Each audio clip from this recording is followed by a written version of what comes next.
to my channel. In today's video we're going to be continuing to look at a scenario as civilization starts over.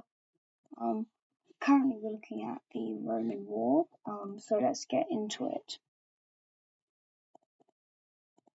But anyways, before we can get into that, we see exploration. So it's exploration in North Africa, a bunch in Anatolia in the Middle East, some into Russia, and we'll see a bunch of exploration into Northern Europe, and also some Scottish and Norwegian explorers will find out about Iceland. So without further ado, let's get seeing into this. So we see that Morocco expands down here. The Algerian country expands quite a lot down here, and we also see an Egyptian country form. Next, we see as this Syrian country expands a bunch. Greece expands quite a lot here, and they also get a Lebanese colony. We see that the Roman migrators expand quite a lot, and we also see this Caucasian country here, or the Georgian country here, pop up. Next up, we see more exploration here. This kind of country here, I call this like the Russianistan. I have no idea. And we also see that this North Ukraine country starts to expand into Belarus and Russia quite a bit. And we also see that this Belarus country gets some weird borders. Up here we see that the Baltic country expands quite a lot. And we see that a Finnish country pops up. We see that the Norwegians expand, the Danish expand quite a bit. And we also see that Scottish explorers get this in here. Now, obviously, what you guys have come here for is to see the war. That's probably the main thing. So, the Roman side is these four countries. We see that the two Iberian countries, these two countries join, and we see that Greece is influenced to join. So we see that. Anyways, getting into it, we see that the Greeks instantly take all of Crete, and the Algerians make a landing in Sicily. Up here we see that Galicia captures the old Biscay capital. Staying in this region, we see that the Romans make a pretty good advance into the northern red team. And I'm going to remove I removed the alliance layer because it looks annoying. Anyways, we see the Algerians do quite well over here. The blue team starts to make quite an advancement in, and the red team's Atlantic axis is cut off. Anyways, we see the Romans, they start to make a move upwards to cut off the capital, which goes quite well, but the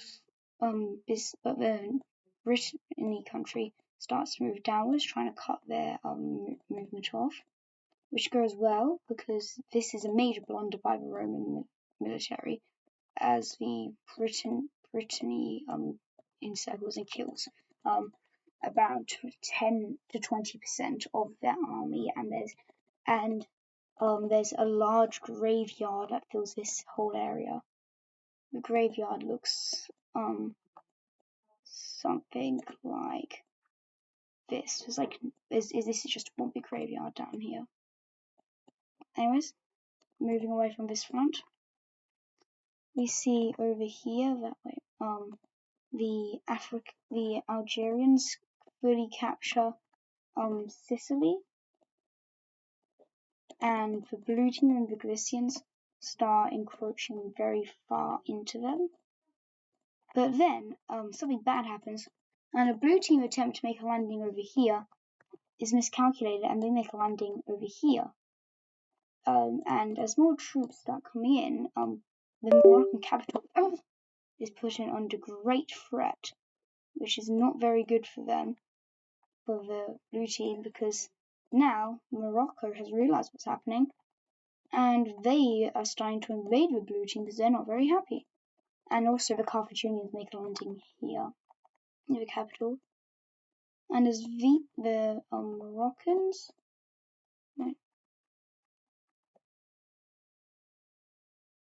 and the red team start to wait. No, what's going on here?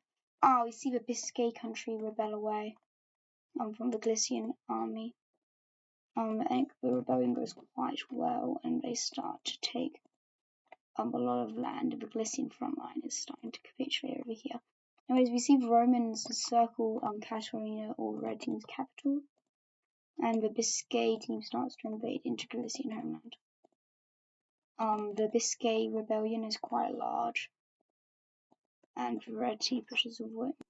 And we see that once the capital is encircled, wait, no, we're gonna move back down here.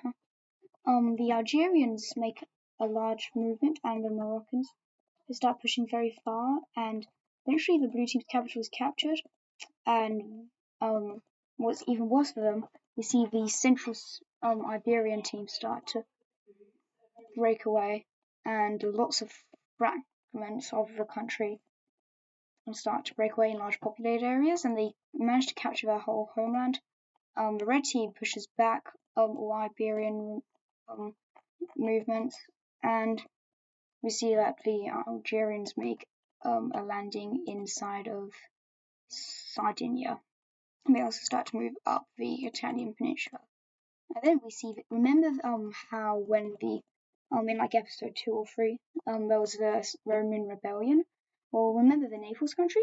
They are breaking away as well.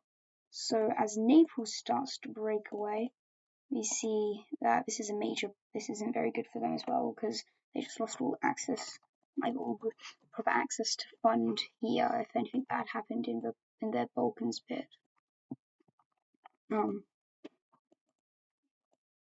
Anyways, all of Sardinia is captured, and the Biscay rebellion captures their old Basque area. The blue team capitulates, and red team's capital is captured with the help of the Algerians, who start to move back. And everything's collapsing for the Romans now. They start to lose really bad. Brittany starts pushing in. Red team liberates themselves. South France breaks away. Algeria and Naples are encroaching. And even Greece leaves the war, and they give the rest of Crete to the Algerians in compensation because they want to get invaded anyways. And they even, to help it out, they start to invade into the Romans. And even worse for them, we see that these two breakaways here, and now this region over here isn't very consolidated with borders, but this is what it roughly is. I'll put it in better later. And then they just surrender. So in the peace treaty, we see this. Now there's a lot to cover. So over here, we see that the Moroccans take the Gibraltar Strait area, and the blue team has changed its government, and they move their capital over to Lisbon. We see that the Algerians take the blue team's mainland. We see the Central Iberian team return. And we also see the return of the Biscay country kind of crippled though. Now we see that Brittany is expanded quite a lot. South France is back. And we see that Naples is here. Rome is, and the Italian People's Republic is there. Now moving over to here, we can see that in the peace treaty, the Algeria also gets Cyprus and Lebanon. And up here we see that this new North Italian country is formed. Now over here we see that there's this Bosniak country here, and we have this Albanian country here. Now, as you can see, there's some horrific border war happening in this region, because it wasn't very consolidated who was who, but we do know that there's this is mainly just where they have their forces and start to settle. Anyway, we see leaving this war, we see that the Triangle Alliance is still here, except the Brittany country isn't there anymore, and they replace it with the Moroccan country. And there's lots of exploration into the Middle East, and the expansion into there looks like this. And next we see that, what happens next? All of Iceland gets discovered and is split like this. So we see the Scottish getting the southern part, and we see the Danish getting this part. Next up we see some changes in the Dutch Republic. We see that the Frisian country here is let away, and the English and the Polish country give their puppets back to the Dutch. And that's the end of the video. Thank you so much for watching. See you guys next time.